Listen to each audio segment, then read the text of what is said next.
Bon, alors Rapido s'est vaincu Arsenal parce qu'on savait qu'ils étaient champions. Et là, il y a eu célébration, bon, normal quoi.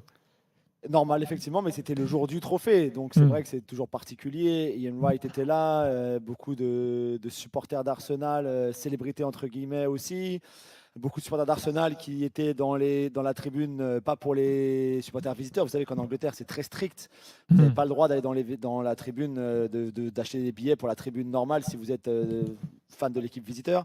Mais là, on avait fait des exceptions quand même. Et les supporters de Crystal Palace ont gentiment accueilli un peu partout des supporters d'Arsenal pour être là le jour où, enfin, après 22 ans d'attente. C'est pas un club ennemi d'Arsenal non, en plus, mais même enfin, en temps normal, ce ne serait pas autorisé. Tu n'aurais pas vraiment le droit de le faire. Mais là, vu que c'était la remise du trophée et vu que du côté de Crystal Palace, c'était aussi un petit peu la fête, même s'ils ont perdu au final de buts 1, mais ils se préparent pour la grande finale de mercredi, bien sûr. Donc, c'était très bon enfant et donc ça a été accepté assez logiquement et naturellement, on va dire. Et pour Arsenal, c'est vrai que quand Martin Odegaard est allé chercher ce trophée de la Première Ligue, on l'a dit, pour la première fois depuis 22 ans. Alors, un trophée légèrement différent de celui d'il y a 22 ans, puisque celui d'il y a 22 ans, la version que le club a, elle est toute dorée, puisque c'était les Invincibles, et qu'ils avaient terminé la saison invaincus. Alors que là, vous avez le trophée en argent et juste la couronne en haut en or. Celle des Invincibles, elle est toute en or, elle est toute en doré. Donc celui-là est un petit peu différent, forcément, mais l'émotion restait la même, très très belle pour cette équipe qui, donc, on l'avait dit déjà mardi soir, Gilbert était championne depuis mardi, mais qui a pu célébrer ça avec les 3000 supporters donc, et un peu plus qui étaient à Selhurst Park cet après-midi. Voilà, et bien évidemment, on va beaucoup parler d'Arsenal cette semaine avec la finale de la Ligue des Champions qui arrive. À noter qu'Arteta a fait pas mal tourner quand même. Dans son 11 de départ. Oui, on s'attendait aussi, Max. Ouais, bien sûr. Pour préparer la finale de la Champions. Il est blessé. Visiblement, s'est tenu un peu la cuisse au moment de sortir. Il n'aurait pas été titulaire de toute façon samedi prochain, le week-end prochain, mais il aurait pu jouer un rôle en sortie de banc. Donc c'est à suivre, mais c'est vraiment le seul petit bémol, on va dire, de l'après-midi, parce qu'effectivement, tout le monde a un peu joué. Même Christian Norgard, qui n'avait jamais été titulaire en championnat, il aura sa médaille. Il a eu sa médaille parce qu'il était là aussi aujourd'hui, par exemple. Bon, voilà pour Arsenal. Tottenham maintenant, parce que ça, c'était évidemment le feuilleton de ces dernières semaines, le maintien. Et finalement, maintien, oui. Donc, De Zerbi aura réussi un truc cette saison quand même. C'est vrai, tu as raison, Gilbert, il a réussi à les maintenir. Et d'ailleurs, c'était marrant parce qu'au coup de sifflet final, alors qu'ils étaient... Même si Everton attaquait, il aurait fallu qu'Everton marque 2 buts, puisque un match nul, ça leur suffisait aussi, et il menait 1-0 Tottenham. Il est rentré sur le terrain en courant, et j'ai eu l'impression que très vite, il s'est dit, mais il ne faut pas que je célèbre comme si on était champion ou comme si on avait accroché avec des champions. Donc il s'est vite, il a un peu ralenti, il s'est calmé en disant, c'est bien sûr, il fallait se maintenir, c'est sûr, mais c'est pas non plus la célébration du siècle. Vu comment tu as galéré, c'est simplement leur 3e victoire à domicile de toute la saison en championnat. Ils n'avaient plus gagné en championnat depuis le mois de décembre à domicile. Donc il n'y avait pas de quoi être fier. Après oui, tu es content bien sûr parce que ça aurait été un tremblement de terre s'ils avaient été relégués aujourd'hui.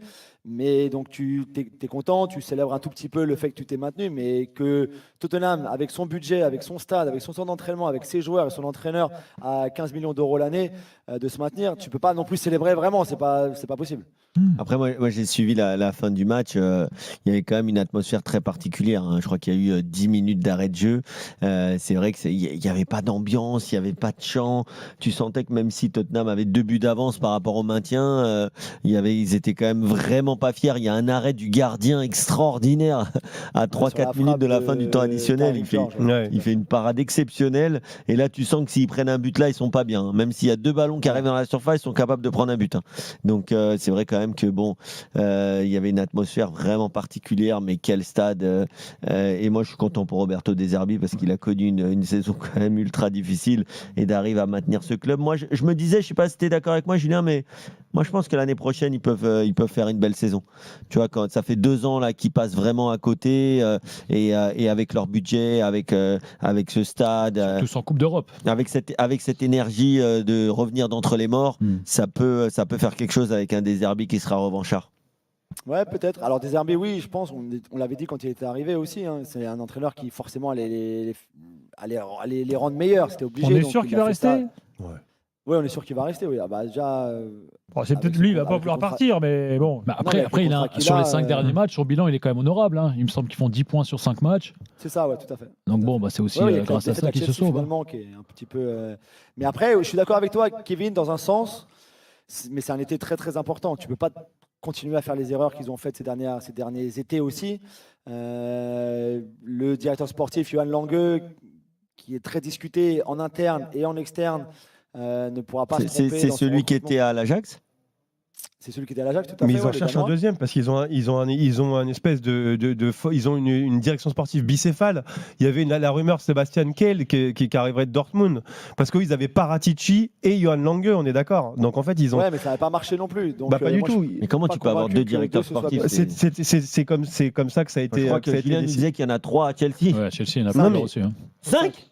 Il y en a 5 à Chelsea. 5 Kevin Diaz, tu te rends compte? Alors, ça nous va, mais 5 Kevin Ils Diaz. sont tous d'accord. Déjà, on s'en mêle les pinceaux. 5. Non, mais je Alors, pense tu qu'on a énormément critiqué Daniel Levy. Daniel Levy, qui, à son arrivée, Tottenham était tout de même un club de milieu de tableau. Il les a laissés en tant que club moderne participant à la Ligue des Champions. Mais c'est vrai qu'il manquait aussi, en fait, cette autorité tout au long de cette saison. Vitek Esham, qui était l'ancien CEO d'Arsenal, je pense qu'il n'a pas forcément ni les compétences, en fait, ni le charisme, ni pour gérer une situation de crise aussi importante.